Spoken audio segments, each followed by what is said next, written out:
Welcome to the office where our door is always open. Today we will be discussing national insurance, and joining me is Mrs.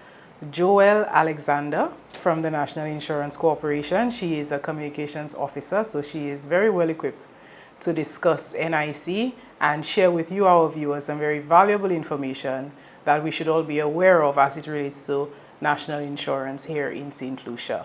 So, welcome, Joelle. Thank you very much for having me, Miss Paul.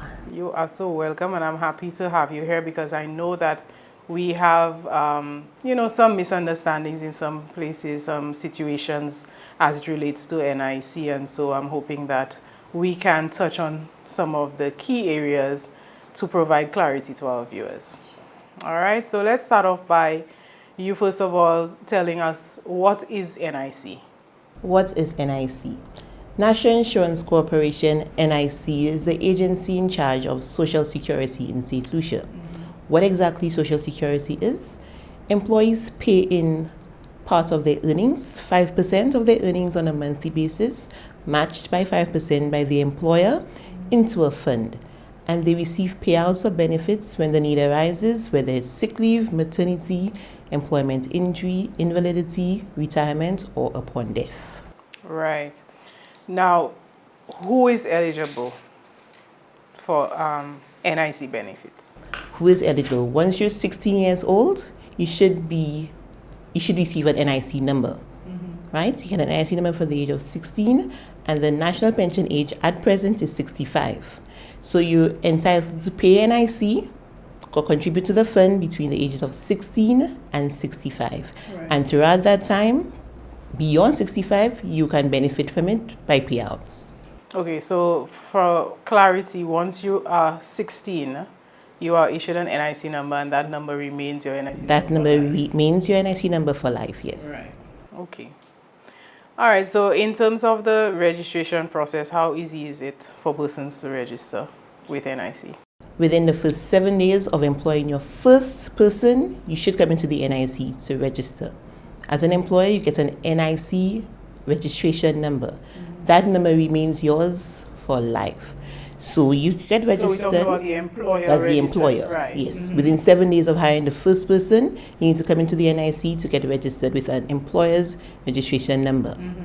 That number remains yours. So that number would have your employer's name, also your address, your telephone number, your contact information. And this is what you come in to register. You get the form, which is the C3 form, which is this form here. And this is the form you would submit every month with the employee's NIC number, their names, and the 10% reflective of their salary. Right, that 10% contribution, that is based on the salary, that is paid to that person. Yes, right, okay. And from an individual perspective, what is the process for registering with NIC? Okay, once you're 16 years old, at least 16 years old, you come into the NIC with either a birth certificate or a valid passport. Okay, it's either or. Either or. Okay. And for non-nationals, you come in with the CARICOM skills certificate, or some may have an exemption in their passport from immigrations that can be used as well. Okay, all right. So, for persons who employ household help, as an example, because we're talking about every employer is supposed to register with NIC. There has been a question around, do you have to be a registered business, not registered, sorry, do you have to have a registered company or business name? Is there a difference? Because some people believe that if it's just a business name they have, they're not obligated to pay NIC. So can you clarify? Yes. Every house owner who has domestic help at home, whether it's the maid, the helper, the babysitter, the gardener, they should come into NIC to get registered as household help. Right. They should come in to get registered.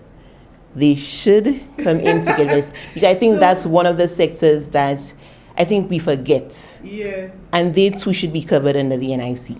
Right. So basically we're saying that if you have a business name, you have to register with NIC. Yes. You have a company, you have to register with NIC. You are a homeowner who has a household help, whether it's a housekeeper, a gardener, whatever. Once that person works for you for a salary, you must register with the NIC. Correct. And some persons may have a business that is not registered. Right. They too need to come into NIC to get registered because they'll be registered under their name. Okay. Yes. So what happens in a situation where persons are not registered? Can you share with us some scenarios that are likely to come out of that? Persons who are not registered, they're doing a disservice to their workers. Because one of the benefits for registering as an employer with the NIC is that when the person is out on sick leave, maternity leave, away from work, they're not obligated to pay 100% because NIC would come in with the benefits and pay. Also, you're actually contributing to the person's retirement benefits. Right. So you're really doing a disservice to your workers by not registering with the NIC. Well, And to it's themselves by law. as well, because as Exactly. the employer, like you said, if somebody is off on prolonged sick leave, as an example, NIC is going to assist with payment of that salary while the person is not actually working. So, that's definitely reason to register. Definitely reason. Yeah. All right. So for the employers now who have to register, you said that there is a registration number that is going to be issued to these employers. And employers are going to be required to pay, to match the 5% that the employee is obligated to contribute towards the plan as well, right?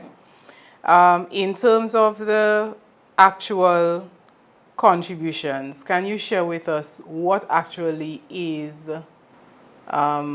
eligible for NIC? Because we have some restrictions. Sure. So can you just break it down for us? Tell us what should NIC be applied to and what shouldn't it be applied to? Okay, wonderful. Gross earnings. It's 5% of gross earnings. Right. So gross earnings include basic salary and the following payments: overtime payments, all allowances, commission or profit on sales, payments on account of night and shift work, service charge, holiday pay, and traveling allowance in excess of $500 a month. All these allowances would attract NIC. Right. The payments that do not attract NIC would include Christmas bonuses, annual production bonuses, severance payment, terminal gratuities, payments made in lieu of leave, tips, meal stipends, uniform stipends, and reimbursements. Right. And I think persons normally make the mistake with, or they're not sure where it says holiday pay and payment in lieu of leave. Right. I had that question. But let's take our break, and when we come back, you're going to clarify that piece for us, okay? So don't go anywhere, viewers. Stay right there. We'll be right back.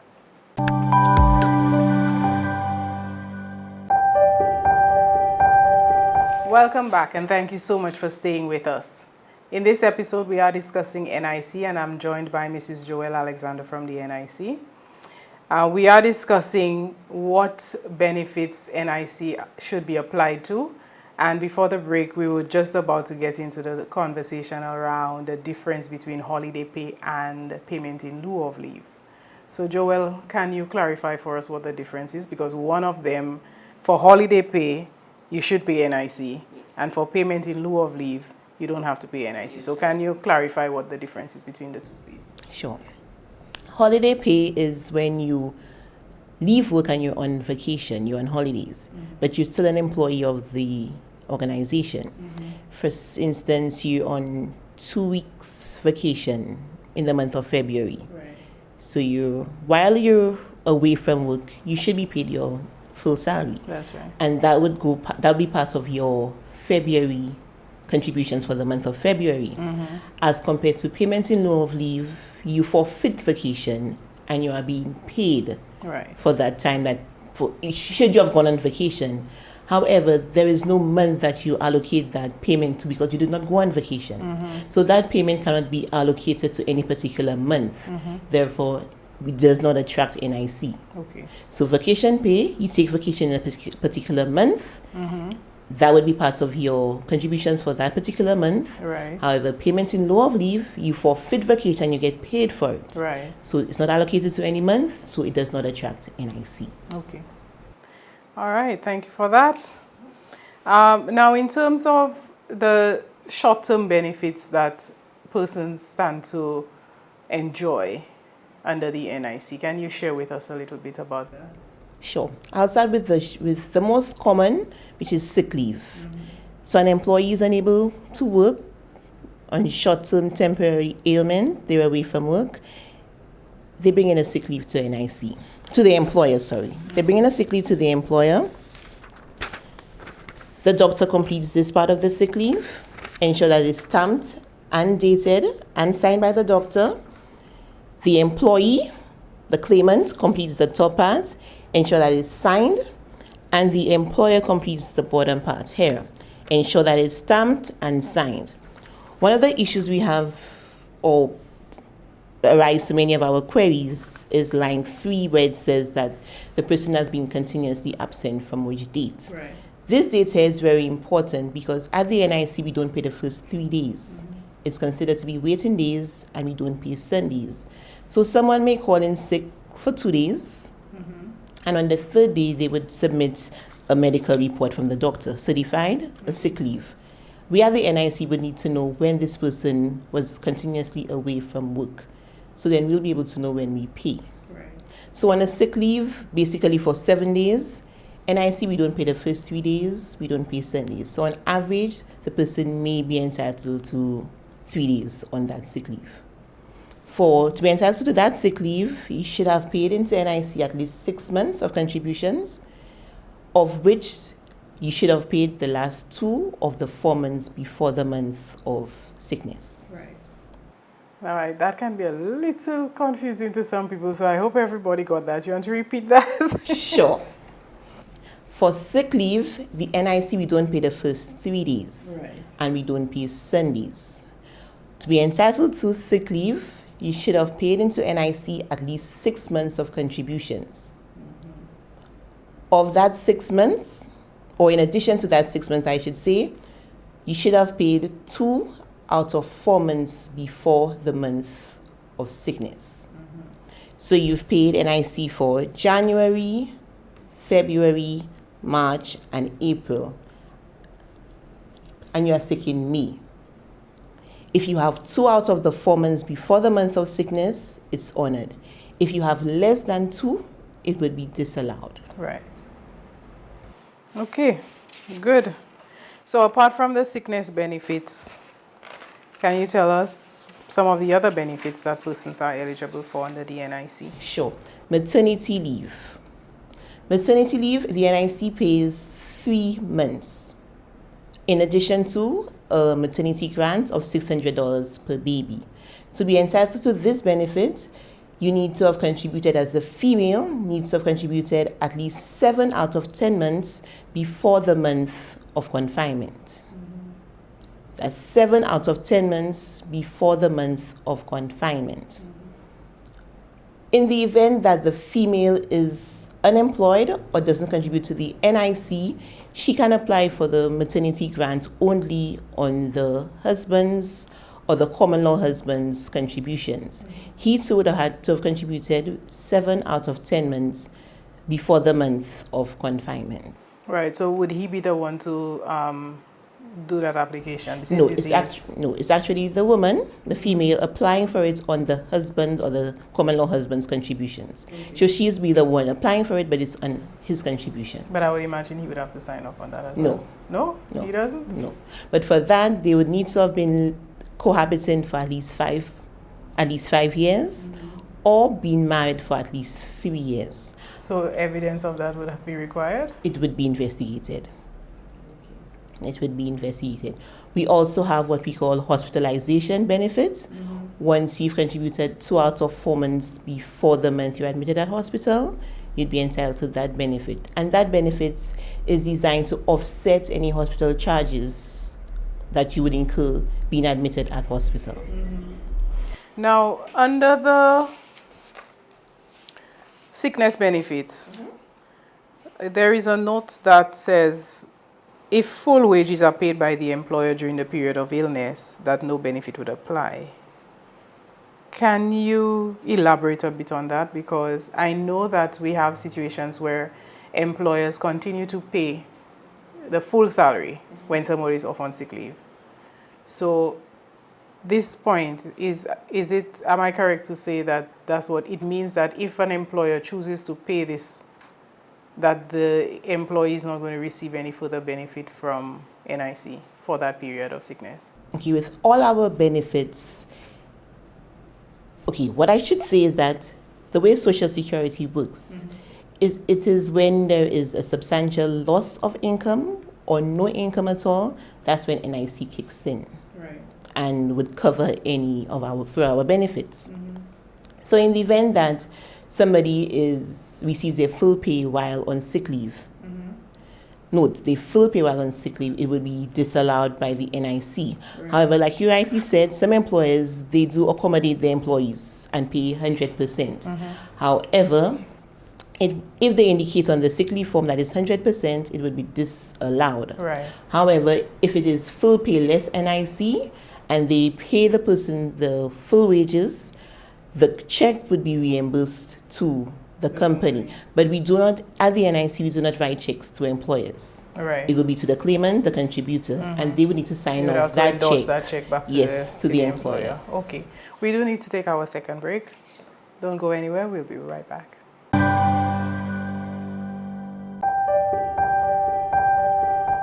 Welcome back, and thank you so much for staying with us. Joel, we're continuing the conversation on short-term benefits from the NIC, and we were about to move on to employment injury benefit before the break. So can you share with us a little bit more about that? Employment injury benefit. This benefit is designed to assist persons who got injured on the job. Right. But it's not just being injured on the job. You should have been injured on the job doing what you were hired to do, what you're being paid to do. Right. Some persons get injured on the job and they're unable to go to work. So they will get a sick leave from the medical practitioner. And so unlike sickness benefits, right, where we don't pay the first 3 days, with employment injury, we pay from the first day of the sick leave. In addition to paying for the sick days that they were away from work, there's also a medical expense component to employment injury, where we pay medical expenses incurred as a result of that injury up to a lifetime maximum of $20,000. Okay. Yes. So the person is sick, but in a sick leave, and then we would pay it for the number of days that they're out away from work. Okay, so there is a question that keeps coming up.